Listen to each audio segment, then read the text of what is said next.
नमस्कार, सुप्रभात। स्वागत है आप सभी का सुबह के 7:30 बजने वाले यानी कि वक्त उत्तराखंड की खबरों का। आपके साथ मैं हूं प्रीति बिष्ट। तो कुंभ की तैयारियों को लेकर अब जल्द ही अखाड़ा परिषद के अध्यक्ष मुख्यमंत्री से मिलने वाले। बहुत कम समय रह गया है। अगर पर्व स्नान की बात करें तो पहला पर्व स्नान 14 तारीख को, जिसे उत्तरायणी कहिए या फिर मकर संक्रांति कहिए, होना है और उसके बाद शाही स्नान भी होना है। तो ऐसे में अब फाइनल बातचीत होगी। अब इस दौरान क्या क्या नियम अपनाने हैं उन सब पर चर्चा होगी। तो कोविड गाइडलाइन का पालन करना ही होगा। अखाड़ा परिषद के अध्यक्ष नरेंद्र गिरी का बयान सामने आया है कि कोरोना काल है, तो ऐसे में नियमों की अनदेखी नहीं की जा सकती। बाकी स्वरूप क्या होगा, इसको लेकर आज महत्वपूर्ण बातचीत होने वाली है। जहां जहां मेला क्षेत्र है, चाहे बैरागी कैंप हो, चाहे महामंडलेश्वर नगर हो, उन सब का जो प्लाट है वो उसका समतलीकरण कर दिया गया है। बिजली के खंभे, पाइपलाइन, पानी के डाले जा रहे हैं। मूलभूत सुविधाओं की व्यवस्था की जा रही है। उन्होंने ये भी बताया कि अभी टेंट की व्यवस्था नहीं हो पा रही है, उसकी टेंडर। और एक और महत्वपूर्ण खबर है, हरिद्वार में जो कुंभ होगा वो 48 नहीं बल्कि 60 दिन का होगा। और ये बयान आया है डीजीपी अशोक कुमार का। तो कल हरिद्वार में डीजीपी ने एक बैठक ली और इसमें ये तय हुआ कि 12 दिन समय सीमा बढ़ा दी गई है, यानी कि जो 48 था उस समय सीमा को 60 दिन कर दिया गया है। और इस बारे में 27-28 फरवरी तक नोटिफिकेशन भी जारी हो जाएगा। तो ये बड़ी खबर है, क्योंकि अब जो पहला पर्व स्नान है वो तो हो ही जाएगा मकर संक्रांति को, उसके बाद फिर शाही स्नान भी है। तो ऐसे में वक्त बहुत कम है। तो अब ये तय हो जाएगा 27-28 को कि किस तरह से कुंभ का स्वरूप रहने वाला है। तो उधर अखाड़ा परिषद के अध्यक्ष भी आज मुख्यमंत्री से मिलने वाले हैं और कल बैठक डीजीपी ने ले ली है और 27-28 फरवरी को नोटिफिकेशन जारी होगा। दीपांकर भट्ट हमारे सहयोगी देहरादून से इस वक्त हमारे साथ जुड़ चुके हैं। तो दीपांकर, बहुत ही कम वक्त अब बचा है, ऐसे में चीजें अब जल्द फाइनल करनी होंगी। बिल्कुल प्रीति, 14 जनवरी को पर्व स्नान होना मकर संक्रांति का। लेकिन ये एक जिस तरह पर्व स्नान है, हालांकि ये मेले के अंतर्गत अभी इसे नहीं आएगा, क्योंकि नोटिफिकेशन जारी होगा 1 मार्च के आसपास। जो बात डीजीपी ने कही कि 28 फरवरी के आसपास नोटिफिकेशन जारी हो सकता है। लेकिन जो कुंभ का मुख्य आयोजन होगा वो होगा 1 मार्च से लेकर और 30 अप्रैल के बीच। 11 मार्च को पहला शाही स्नान होना है, 12 अप्रैल को दूसरा, 14 को तीसरा और 27 अप्रैल को चौथा शाही स्नान होना है। इसके अलावा जब बात आती है कि जो बात अभी नरेंद्र गिरी कह रहे थे कि तैयारियां वहां पर की जा रही है, लेकिन जो कैंप्स लग रहे हैं उसके लिए वहां पर जो अलॉटमेंट होना है वो अब वो मुख्यमंत्री से बातचीत करेंगे और जल्द उनकी मुलाकात मुख्यमंत्री त्रिवेंद्र सिंह रावत से हो सकती है। इसके अलावा जो वहां पर बाकी व्यवस्थाएं, जो शहरी विकास मंत्री है मदन कौशिक, उनका कहना है कि हर लेवल पर तैयारी की जा रही है, चाहे बिजली का काम हो, पानी का काम हो, घाटों की व्यवस्था हो, वहां पर लोगों की व्यवस्था हो, उस सबको भी देखा जा रहा है। और कोविड को लेकर एक खास जो खतरा अभी भी बना हुआ है, डर जो अभी भी बना हुआ है, वो लोगों श्रद्धालुओं के मन में ना रहे। तो श्रद्धालुओं से इस बात की अपील की गई है, साधु संतों से इस बात की अपील की गई है कि आप कोविड की गाइडलाइंस को पूरी तरह से फॉलो करें। प्रीति, बिल्कुल। और दीपांकर, क्योंकि 48 से 60 दिन का ये कुंभ का आयोजन रहेगा, मतलब इसके दिनों को बढ़ा दिया गया है, लेकिन कोरोना के दौरान किस तरह के नियम होंगे, क्या हर कोई आ सकेगा, संख्या सीमित होगी, ये सब बातें कब तक तय हो जाएंगी?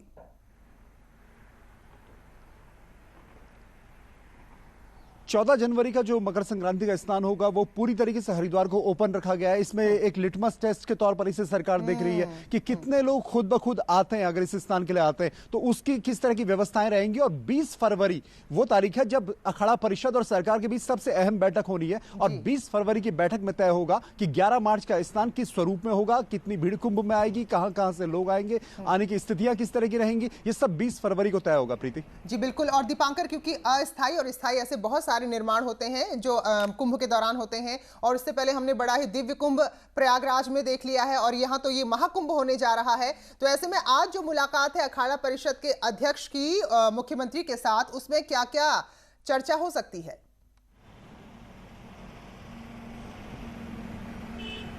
प्रीति, मुलाकात की बात नरेंद्र गिरी की तरफ से जरूर कही गई है, लेकिन आज ही मुलाकात हो पाएगी इसकी बात की संभावना फिलहाल थोड़ी सी कम है। लेकिन आने वाले 1-2 दिनों में ये मुलाकात जरूर संभव है, जो नरेंद्र गिरी की तरफ से बात कही गई है। और जो परमानेंट और जो टेम्परेरी इंफ्रास्ट्रक्चर की बात आप कर रहे हैं, तो उसमें लगभग जो पुलों का काम है, वहां फ्लाईओवर्स का काम है, वो लगभग कंप्लीट होने की तरफ बढ़ रहा है। और मदन कौशिक का ये कहना है, जो मंत्री है शहरी विकास, कि 31 मार्च तक, माफ कीजिए 31 जनवरी तक सभी चीजें ग्राउंड पर तैयार हो चुकी होंगी। बिल्कुल। और ये बिल्कुल सही बात कही, जो मकर संक्रांति का स्नान होगा तो कहीं ना कहीं दीपांकर ये आंकने का अवसर भी होगा कि कितनी भीड़ को यहाँ पर संभाला जा सकता है और कितने लोग कोरोना काल में भी स्नान के लिए आ रहे हैं। बहुत बहुत धन्यवाद दीपांकर आपका जुड़ने के लिए, जानकारी देने के लिए।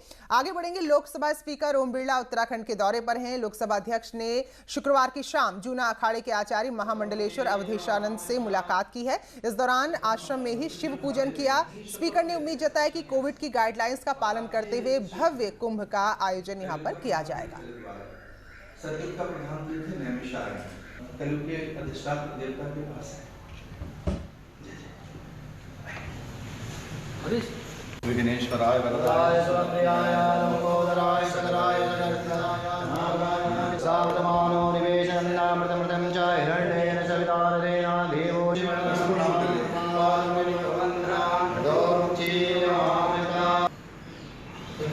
मृत्युंजय महादेव में ही शपथ लेते हैं सब सन्यासी जी, और आद्य शिव हैं कलयुग का प्रधान तीर्थ हरिद्वार।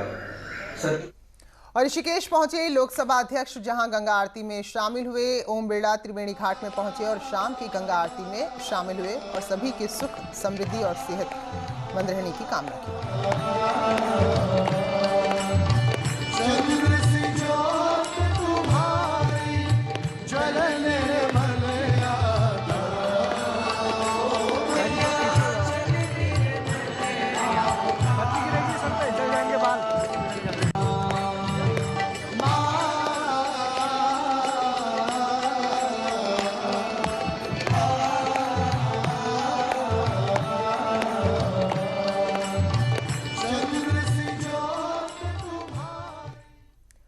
और ओम बिरला पंचायत प्रतिनिधियों से भी मिले। उन्होंने कहा कि पंचायतें लोकतंत्र की मूलभूत इकाई हैं और पंचायतें सशक्त होंगी तो भारतीय लोकतंत्र भी मजबूत होगा। लोकसभा सचिवालय के शोध एवं प्रशिक्षण संस्थान के उत्तराखंड प्रतिनिधियों के लिए आयोजित वर्कशॉप में पहुंचे थे लोकसभा अध्यक्ष। तो कार्यक्रम में वर्चुअली मुख्यमंत्री भी जुड़े, जो अभी भी कोरोना से जीत कर लौटे हैं, और उन्होंने कहा कि पंचायतों की मजबूती के लिए गांवों को मजबूत करना जरूरी है और इस पर सरकार काम भी कर रही है।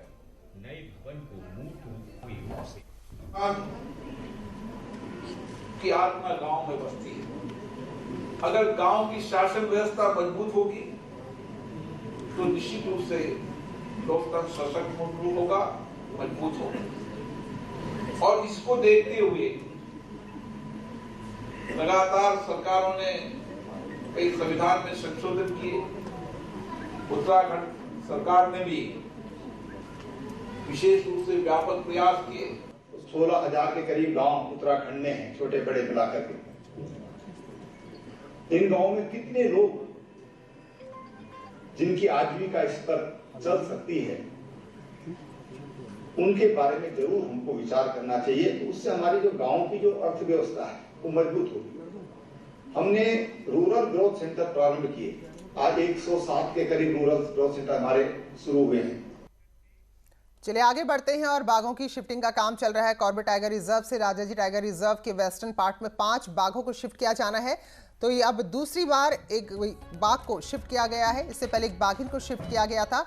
तो इसके लिए ट्रैंकुलाइज किया गया है बाघ को। झिरना रेंज में कॉर्बेट के वेटरनरी डॉक्टर ने और उनकी टीम ने बाघ को ट्रैंकुलाइज किया। तो शाम 6 बजे ट्रैंकुलाइज किया गया और 7 बजे पिंजरे में रखा गया। तो रेडियो कॉलर उसको पहले किया जाएगा और अब जब टाइगर पूरी तरह होश में आ गया है, कुछ दिन में उसे यहाँ से राजाजी पार्क में भेजा जाएगा। तो ये एक्सक्लूसिव तस्वीरें आपको हम दिखा रहे हैं। तो 5 बाघ हैं जिन्हें कॉर्बेट से राजाजी पार्क में शिफ्ट किया जाना है और एक बाघ पहले शिफ्ट हो चुकी है, दूसरा नंबर इस बाघ का है और बाकी 3 बाघों को भी जल्दी ही शिफ्ट किया जाएगा, क्योंकि अब राजाजी जो टाइगर रिजर्व है वहां पर इनकी संख्या बढ़ाने को लेकर कवायद चल रही है। बात सियासत की। पूर्व मुख्यमंत्री हरीश रावत ने बड़ा ऐलान किया है। हरीश रावत अब राज्य भर में हल्ला बोलने वाले हैं और इसकी शुरुआत 14 जनवरी यानी कि मकर संक्रांति से होगी। गौचर में शुरुआत होगी, जबकि 15 जनवरी को बागेश्वर के सरयू तट में ये शुरुआत होगी। तो हरीश रावत ने ऐलान किया है कि सरकार की नीतियों, उत्तराखंड के हित की बातें अब वो जनता के सामने रखेंगे।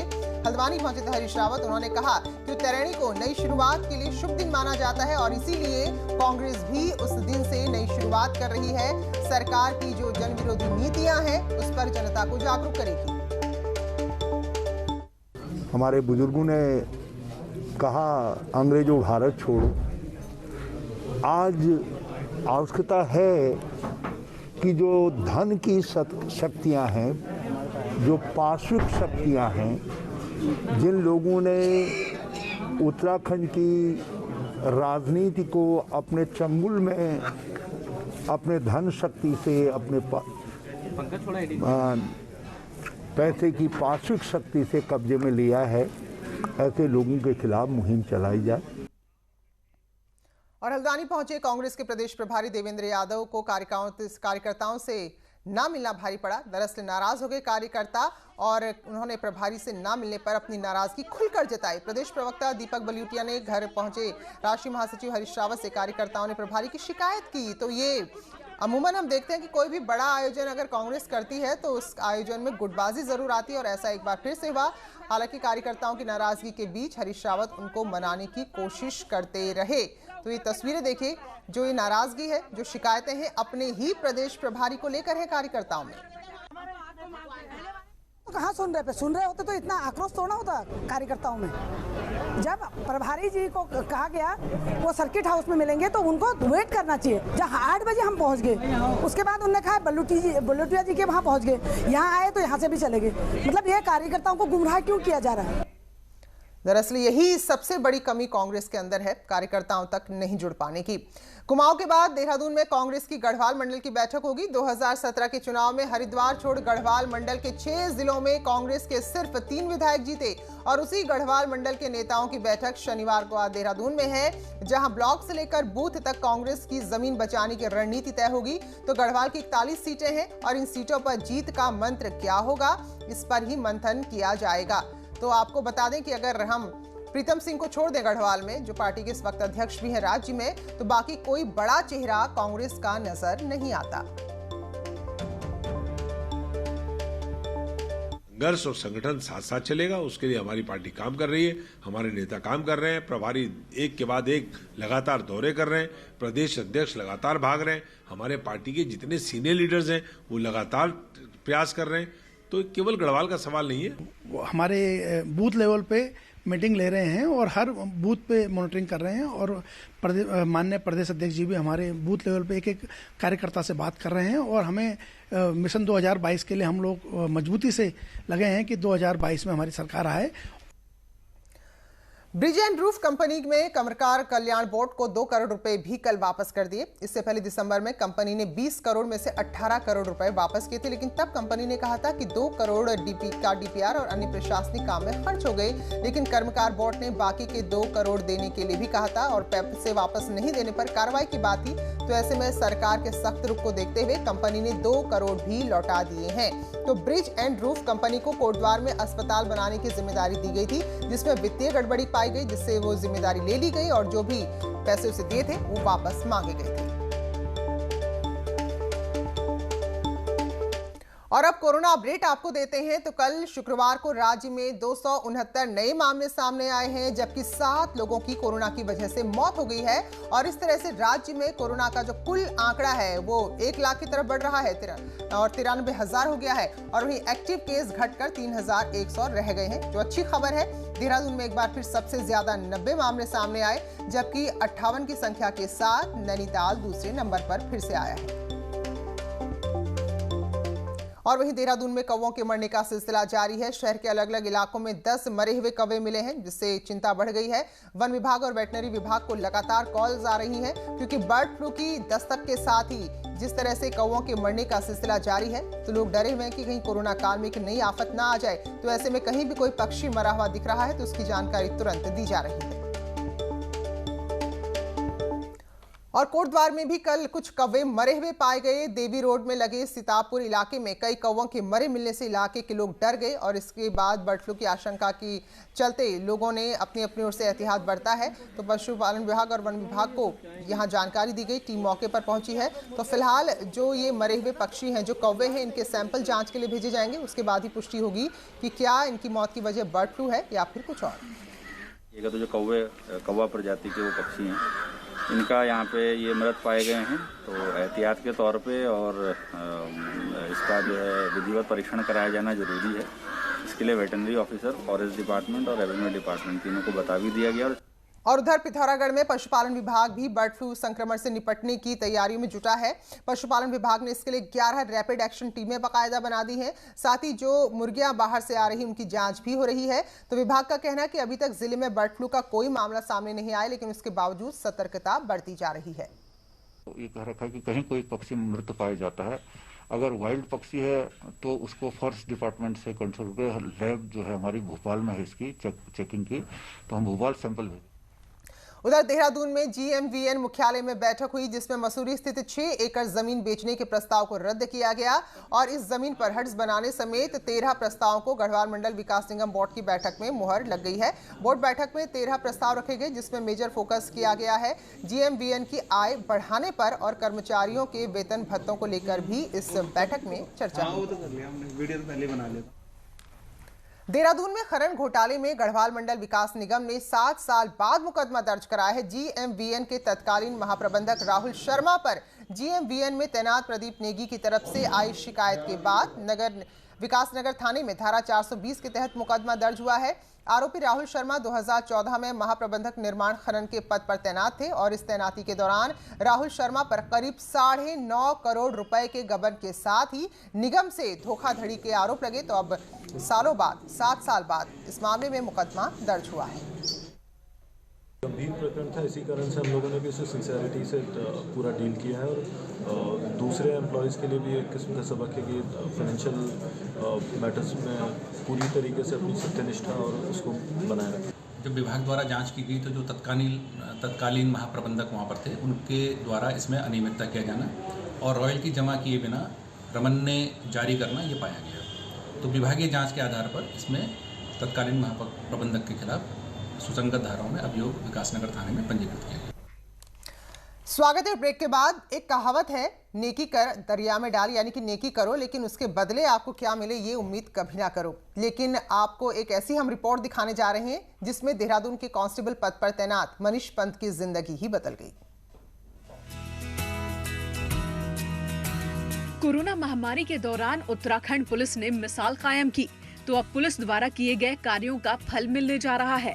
लॉकडाउन में ड्यूटी के साथ फायरमैन के पद पर तैनात मनीष पंत ने ऑपरेशन संजीवनी के नाम से एक अभियान की शुरुआत की थी, जिसमें मनीष ने राज्य और राज्य के बाहर बीमारी से जूझ रहे लोगों तक उनकी दवाइयां पहुंचाई थी और जिसके लिए मनीष पंत अपनी शादी के लिए जमा की गई पूंजी को भी खर्च कर गए थे। करीब 1.5 लाख रुपए कीमत की मनीष ने राज्य के सैकड़ों लोगों को दवाइयां भिजवाई और इस नेकी का आज मनीष को फल मिला है। मनीष को ताइवान की शाइनिंग केयर अवार्ड ने एक प्रशस्ति पत्र के साथ करीब 7 लाख रुपए का चेक भेजा। ये शाइनिंग वर्ल्ड केयर अवार्ड है जो कि एक इंटरनेशनल ऑर्गेनाइजेशन SMCHIO से मिला हुआ है और इस अवार्ड के माध्यम से उन्होंने धन्यवाद व्यक्त किया है ऑपरेशन संजीवनी के माध्यम से जो कोरोना टाइम में काम किया था। वहीं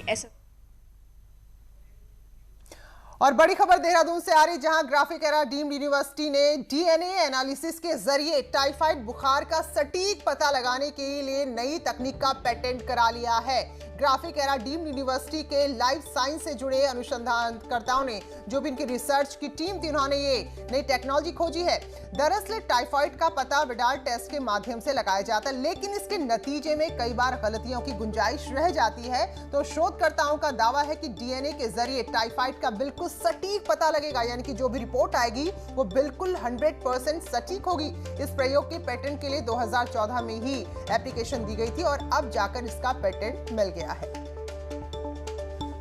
साइंसदान हैं, जो हमारे साइंटिस्ट्स हैं, उन्होंने एक ऐसी तकनीक का विकास किया है जिसमें टाइफाइड को डिटेक्ट करने के लिए, टाइफाइड को जो बैक्टीरिया कोज करता है उसको डिटेक्ट करने के लिए एक बहुत ही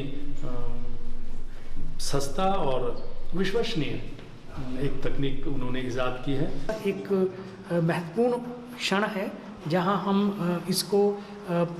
इसका औद्योगिकरण करने का भी प्रयास कर रहे हैं और जल्द ही ये समाज के लिए अवेलेबल हो पाएगा। चलिए, तो उत्तराखंड के बुलेटिन में फिलहाल इतना ही, लेकिन ब्रेक के बाद भी खबरों का सफर जारी है।